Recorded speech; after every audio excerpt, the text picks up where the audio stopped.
అందరికీ నమస్కారం. శ్రీమాత్రే నమః యూట్యూబ్ ఛానల్‌కి స్వాగతం. శ్రీమాత్రే నమః ఛానల్‌ను ఎంతో ప్రేమతో ఆరాధిస్తూ ఛానల్‌ను వీక్షిస్తున్న వారికి, అలాగే సబ్స్క్రైబ్ చేసుకున్న వారికి ముందుగా నా ధన్యవాదాలండి.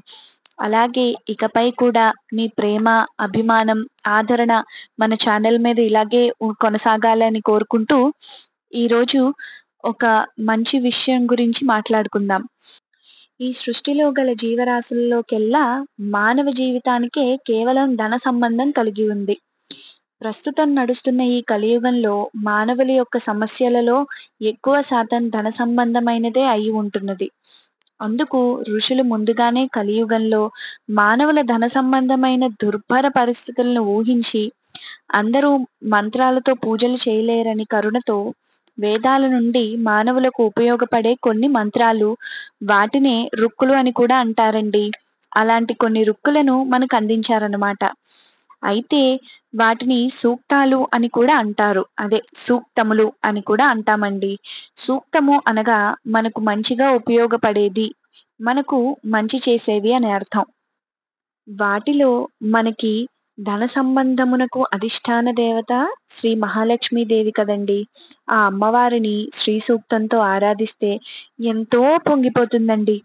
కాబట్టి ఆ మహాలక్ష్మీదేవిని ఎవరింట్లో అయితే శ్రీ సూక్తంతో రోజూ ఆరాధిస్తారో, ఆ మహాలక్ష్మీదేవి యొక్క అనుగ్రహం, కరుణా కటాక్షాలు ఆ ఇంట పుష్కలంగా కలిగి ఉండి, ఆ గృహంలో ధనానికి లోటు లేకుండా అన్ని బాధలు తొలగి సుఖజీవనం పొందుతారు.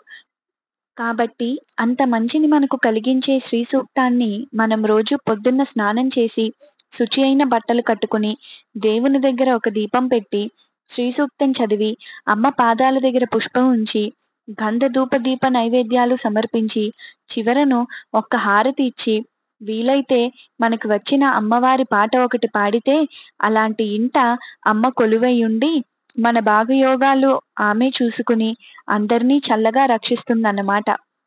అంతేకాకుండా ఈ శ్రీ సూక్తానికి సంబంధించిన ఒక అద్భుతమైన విషయాన్ని మనం ఈ వీడియోలో చెప్పుకుందాం.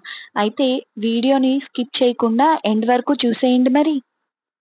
ఇంకెందుకు ఆలస్యం? మనం కూడా శ్రీ సూక్తాన్ని నేర్చుకుని రోజు శ్రీ సూక్తంతో అమ్మవారిని వేడుకుందామా మరి? అయితే వినండి ఒకసారి శ్రీ సూక్తాన్ని. ఎంత మధురంగా ఉంటుందంటే విన్నంత సేపు అమ్మవారు మన ఎదుటే ఉన్న అనుభూతి మనకు కలుగుతుందండి. ఇక వినేద్దామా?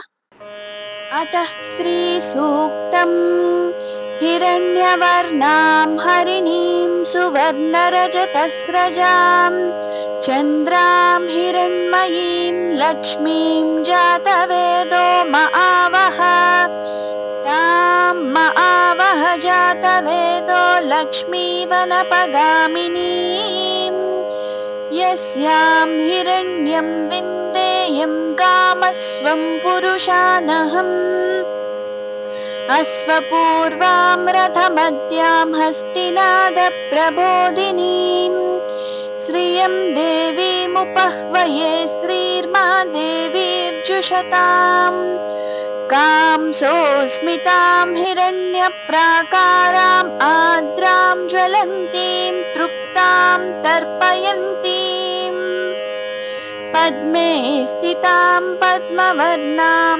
तामिहोपह्वये श्रियम् चन्द्रां प्रभासां यशसा ज्वलन्तीं श्रियं लोके देवजुष्टामुदाराम् तां पद्मिनीमीं शरणमहं प्रपद्ये अलक्ष्मीर्मेनस्य तां त्वां वृणे आदित्यवर्णे तपसोऽधिजातो वनस्पतिस्तव वृक्षोत बिल्वः तस्य फलानि तपसा ददन्तु मायान्तरायाश्च बाह्या अलक्ष्मीः उपैतु मां देवसखः कीर्तिश्च मणिना सह प्रादुर्भूतोऽस्मि राष्ट्रेऽस्मिन् कीर्तिवृद्धिं ददातु मे क्षुप्तिपासामलां ज्येष्ठामलक्ष्मीर्नाशयाम्यहम् अभूतिमसमुद्रं च सर्वानिर्नद मे गृहात् गन्धद्वारां दुरादर्शां नित्यपुष्टां करीषिणीम् ईश्वरीगुं सर्वभूतानां तामिहोपह्वये स्त्रियम् मनसः काममाकूतिं वाचः सत्यमसीमहि पशूनां रूपमन्नस्य मयश्रीश्रयतां यशः कर्दमेन प्रजाभूता मयि सम्भव कर्दमा श्रियं वासय मे कुले मातरं पद्ममालिनीम् आपसृजन्तु स्निग्धानि चिक्लीतवस मे गृहे निज देवीं मातरं श्रियं वासय मे कुले आर्द्रां पुष्करिणीं पुष्टिं पिङ्गलां पद्ममालिनीं चन्द्रां हिरण्मयीं लक्ष्मीं जातवेदो महावः आर्द्रां यक्करिणीं यष्टिं सुवर्णां हेममालिनीं सूर्यां हिरण्मयीं लक्ष्मीं जातवेदो महावः तां महावः जातवेदो लक्ष्मीवनपगामिनीं यस्यां हिरण्यं प्रभूतं गावो दास्योऽस्वाने विन्देयं पुरुषानहम् यस्सुचिप्रियतो भूत्वा जुहूयादाज्यमन्वहम् श्रियः पञ्चदशर्चं च श्रीकामः सततं जपेत् आनन्दः कर्दमश्चैव चिक्लीत इति विश्रुताः ऋषयत्ते त्रयः पुत्रः स्वयं श्रीदेवी देवता पद्मासने पद्मऊरु पद्माक्षी पद्मसम्भवे त्वां मां भजस्व पद्माक्षी येन सौख्यं लभाम्यहम् अश्वदायी च गोदायी धनदायी महाधने धनं मे जुषतां देवी सर्वकामार्थसिद्धये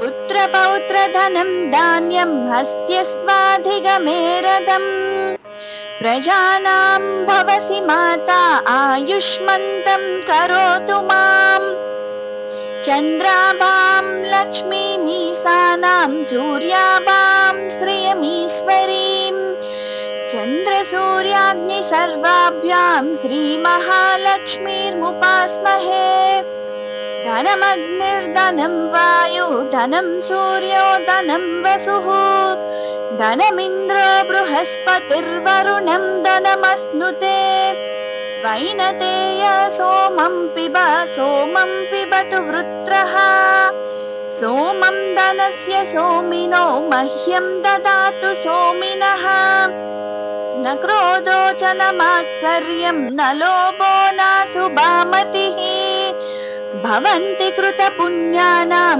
भक्तानां श्रीसूक्तं जपेत् सदा वर्षन्तु ते विभावरी दिवो अभ्रस्य विद्युतः रोहन्तु सर्वबीजान्याव ब्रह्मद्विषो जहि पद्मप्रिये पद्मिनी पद्महस्ते पद्मालये पद्मदलायताक्षी विश्वप्रिये विष्णुमनोनुकूले तत्पादपद्मं मयि सन्निधत्वा या सा पद्मासनस्था विपुलकटितटी पद्मपत्रायताक्षी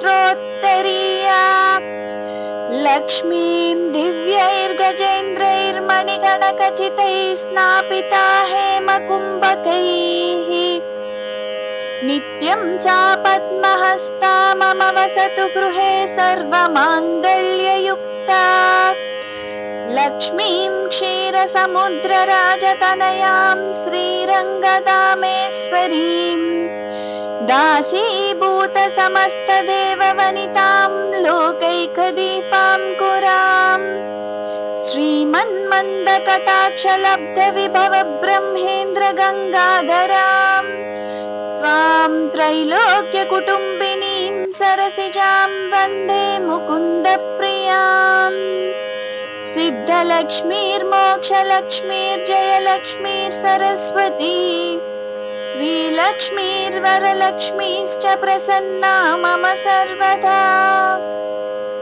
పరాంకుశౌపాసమభీతముద్రాం కర్త్రైర్వహంతీం కమలాసనస్తాం బాలార్కకోటిప్రతిభాం త్రినేత్రాం భజేహమాద్యాం జగదీశ్వరీం తాం సర్వమంగళమాంగళ్యే శివే సర్వార్థసాధికే శరణ్యే త్రయంబకే దేవి నారాయణీ నమోస్తుతే.